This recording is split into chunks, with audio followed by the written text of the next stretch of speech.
Ya, kita ulangi ya. Kegiatan ekonomi. Kata ekonomi itu berasal dari bahasa Yunani oikonomia. Kata oikonomia itu berasal dari dua suku kata, yaitu oikos yang artinya rumah tangga dan nomos yang artinya aturan. Kegiatan ekonomi adalah kegiatan manusia dalam memenuhi kebutuhan untuk mencapai kemakmuran. Kegiatan ekonomi meliputi 3 hal, yaitu produksi, distribusi, dan konsumsi. Sekarang kita akan bahas yang produksi dulu. Produksi pengertiannya adalah kegiatan menghasilkan barang atau jasa, atau kegiatan menambah nilai guna barang atau jasa. Nilai guna barang itu ada 4. Yang pertama adalah nilai guna bentuk, form utility. Maksudnya di sini adalah barang itu akan menjadi lebih berguna apabila beralih bentuk. Bentuknya menjadi beda. Sebagai contoh, kayu di hutan setelah menjadi itu nilainya bentuknya menjadi beda. Sebagai contoh, kayu di hutan setelah dibentuk menjadi meja itu nilainya akan lebih berguna. Yang kedua, nilai guna tempat, place utility. Maksudnya barang itu akan lebih bermanfaat atau lebih berguna bila ditempatkan di tempat yang berbeda.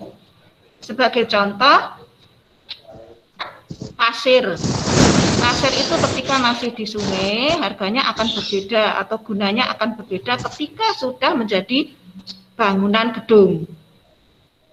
Yang ketiga, nilai guna waktu atau time utility. Sebagai contoh, payung pada saat musim penghujan itu nilainya akan lebih berguna daripada ketika tidak hujan. Nilai guna kepemilikan atau ownership utility. Di sini warung itu memang sudah punya makna, punya guna. Namun apabila menjadi rumah makan atau restoran itu akan menjadi lebih berguna, harganya sudah beda. Kemudian sekarang tujuan produksi. Tujuan produksi yang pertama adalah memenuhi kebutuhan masyarakat. Jadi orang memproduksi sesuatu itu tujuannya adalah memenuhi kebutuhan masyarakat. Contoh, petani di sawah, mengolah tanah, menanam padi. Nah, padi kemudian hasil produksinya adalah padi. Itu akan bermanfaat untuk mencukupi kebutuhan masyarakat dan lain-lain. Yang kedua, mencari keuntungan. Orang membuka warung itu dengan harapan untuk mendapatkan keuntungan, memproduksi barang atau makanan untuk mendapatkan keuntungan. Yang ketiga, meningkatkan modal usaha. Jadi ketika orang berproduksi menghasilkan sesuatu dengan harapan untuk mendapat keuntungan untuk menambah modal usahanya. Yang keempat, mempertahankan kelanjutan usaha. Jadi kita memproduksi barang tujuannya adalah usahanya akan berlanjut atau dapat seterusnya. Kemudian faktor produksi. Faktor produksi di sini ada 4. Yang pertama faktor produksi alam. Yang kedua faktor produksi tenaga kerja. Di sini faktor produksi alam dan tenaga kerja itu disebut faktor produksi asli. Sedangkan yang ketiga faktor produksi modal. Faktor produksi modal dan wirausaha disebut faktor produksi turunan.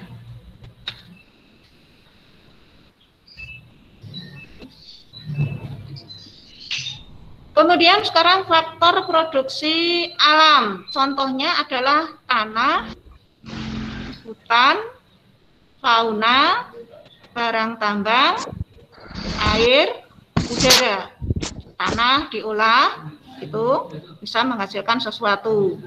Hasil hutan diolah bisa menghasilkan produksi barang. fauna, diambil dagingnya atau susunya, atau keindahan bulunya. Kemudian barang tambang, ya, yang masih ada dalam tanah, yang dieksploitasi dan eksplorasi, bisa menghasilkan barang yang dipergunakan untuk manusia. Air, ya, dari dalam tanah kemudian dimasukkan ke dalam kemasan bisa menjadi lebih bermanfaat. Contohnya aqua dan lain-lain. Udara bisa menjadi oksigen kalau dimasukkan dalam tabung oksigen. Faktor produksi tenaga kerja. Menurut kualitasnya, ada tenaga kerja terdidik atau skill labor. Jadi, tenaga kerja ini melakukan pekerjaannya karena berdasarkan pendidikan atau karena mendapatkan pendidikan terlebih dahulu. Sebagai contoh, guru, dokter, ya, sarjana hukum, ya, hakim, dan sebagainya. Yang kedua, tenaga kerja terlatih atau train labor. Jadi, ini orang bekerja atau tenaga kerja ini melakukan pekerjaannya bila sudah mendapatkan pelatihan terlebih dahulu. Sebagai contoh, tukang cukur, kemudian bengkel. Yang ketiga, tenaga kerja tak terdidik dan tak terlatih atau unskilled labor. Ini contohnya adalah tenaga kerja kasar karena tidak mendapatkan pendidikan atau pelatihan terlebih dahulu. Buruh, anggul misalkan. Menurut sifatnya, ada tenaga kerja jasmani, ini maksudnya adalah tenaga kerja yang menggunakan tenaganya atau jasmaninya. Yang kedua, tenaga kerja rohani. Tenaga kerja rohani di sini adalah dia melakukan pekerjaannya itu karena rohaninya.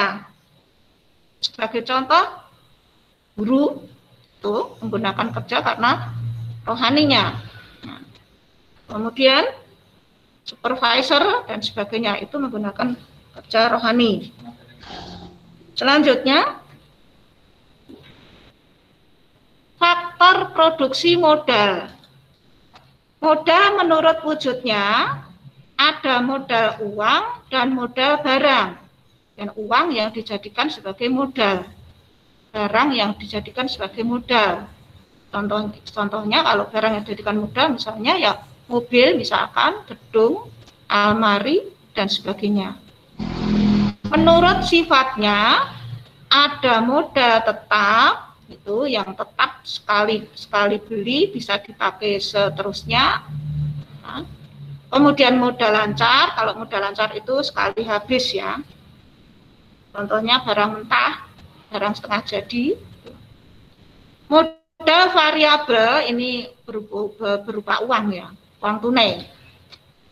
Menurut asalnya ada modal sendiri, berarti ini dari uang sendiri, dari barangnya sendiri, dan modal pinjaman.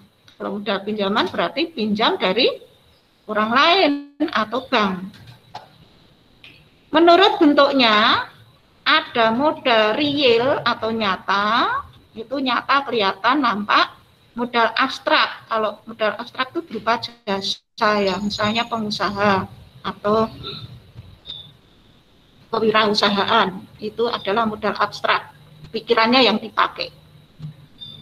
Faktor produksi kewirausahaan adalah kemampuan orang untuk menyatukan semua faktor produksi.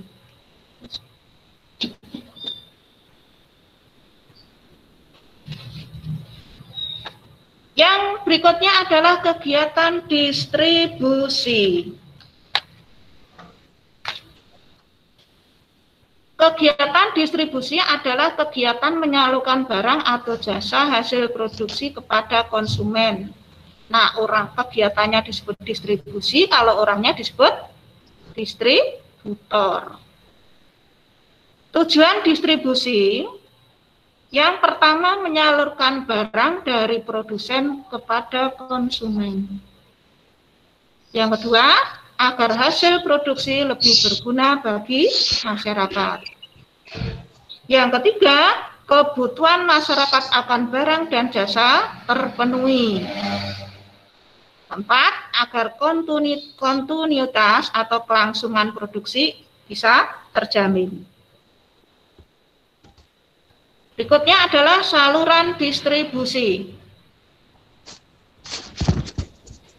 Saluran distribusi itu ada 4, dari produsen langsung kepada konsumen. Sebagai contoh, petani ya, menanam sayur langsung dijual ke pasar, dibeli oleh ibumu. Nah itu dari produsen langsung ke konsumen. Dari produsen, kemudian ke pengecer, baru ke konsumen. Itu gas. Nah, dari PT, kemudian ke pangkalan, baru ke konsumen. Itu produsen, pengecer, konsumen. Produsen ke pedagang besar, kemudian ke pengecer, baru ke konsumen. Dan yang keempat, dari produsen ke agen, ke pedagang besar, ke pengecer, kemudian ke konsumen. Sistem distribusi itu ada 2 macam, atau ada yang mengatakan 3 macam. Yang pertama langsung, itu produsen langsung konsumen. Yang kedua tidak langsung atau semi tidak langsung. Kalau yang tidak langsung, yang ini, yang kedua, 3, 4. Produsen, pengecer, produsen pedagang besar, itu tidak langsung dari produsen kepada konsumen. Berikutnya adalah sistem distribusi. Sudah ya, sistem distribusi. Yang berikutnya pelaku distribusi. Pelaku distribusi di sini ada 5. Pedagang. Yang kategori pedagang itu ada pedagang besar. Tentu ini jumlah barangnya banyak, uangnya juga banyak. Pedagang kecil, contoh itu di pasar-pasar tuh, kemudian atau pengecer.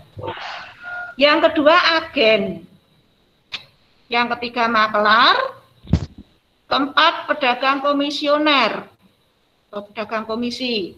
Kelima pedagang antar negara yang meliputi eksportir dan importir. Berikutnya kegiatan konsumsi. Pengertian konsumsi adalah kegiatan menggunakan atau memakai barang atau jasa untuk memenuhi kebutuhan. Nah, orangnya disebut konsumen, seperti kita ini adalah konsumen. Sifat dari konsumsi itu bersifat ekonomis, ini berarti hemat. Ada yang bersifat boros. Nah, pemboros, sifat konsumen itu. Pelaku konsumsi ada 3. Yang pertama ada rumah tangga keluarga, itu seperti kita, keluargamu, keluargaku. Itu rumah tangga keluarga juga meliputi 3 kegiatan. Konsumsi, produksi, distribusi. Tapi ada yang selaku konsumsi saja, pelaku konsumsi saja, ada yang juga produksi. Misalkan kalau orang tuamu itu membuat makanan dijual, itu termasuk melakukan kegiatan produksi. Kalau orang tuamu belanja di pasar, itu berarti konsumsi. Kalau orang tuamu setelah membuat makanan kemudian dijual atau didistribusikan, disalurkan ke warung-warung, itu berarti melaksanakan distribusi. Yang kedua, rumah tangga perusahaan. Nah, rumah tangga perusahaan juga melakukan 3 hal, kegiatan produksi, konsumsi, dan distribusi untuk menyampaikan hasil produksinya kepada masyarakat. Yang ketiga, rumah tangga pemerintah atau negara. Pemerintah pun juga melakukan 3 kegiatan. Kegiatan yang pertama adalah konsumsi. Contohnya kalau kegiatan pemerintah yang melakukan kegiatan konsumsi, misalkan membeli barang-barang untuk membangun gedung, membeli barang-barang bangunan untuk membangun jalan, membeli jasa guru, membeli jasa dokter, ya, itu adalah namanya kegiatan konsumsi yang dilakukan oleh pemerintah. Sedangkan kegiatan produksi yang dilakukan oleh pemerintah itu biasanya lewat BUMN, badan usaha milik negara, nah, melakukan kegiatan produksi.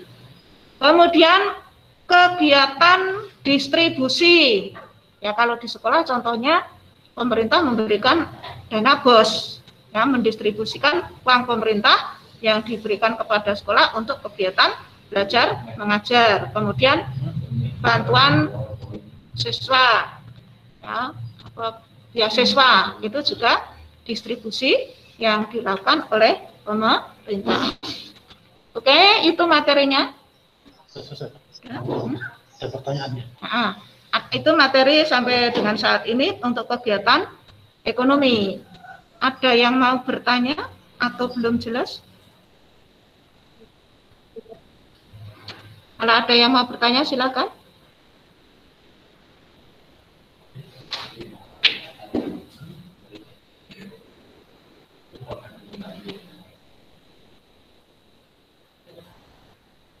Halo? Halo?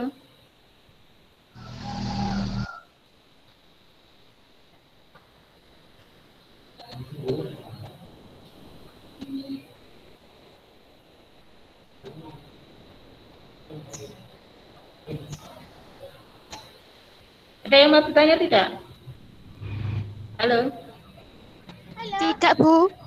Tidak, Bu. Tidak, Bu.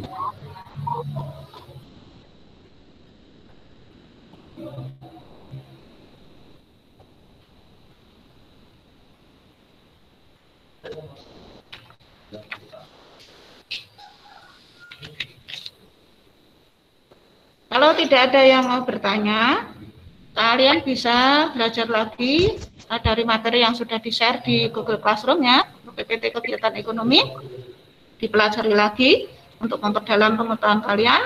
Dan saya akhiri. Assalamualaikum warahmatullahi wabarakatuh. Waalaikumsalam warahmatullahi wabarakatuh. Anu saja. Ya, ini kelasnya kita apa? Stop. Aku terus laporan mau, benar? Tidak dewi masalahnya sempat laporan. Di mana tuh? Di apa? Sama sekarang berdua. Anu W3I apa? Materi ini, di share materi. Di stop share aman nih.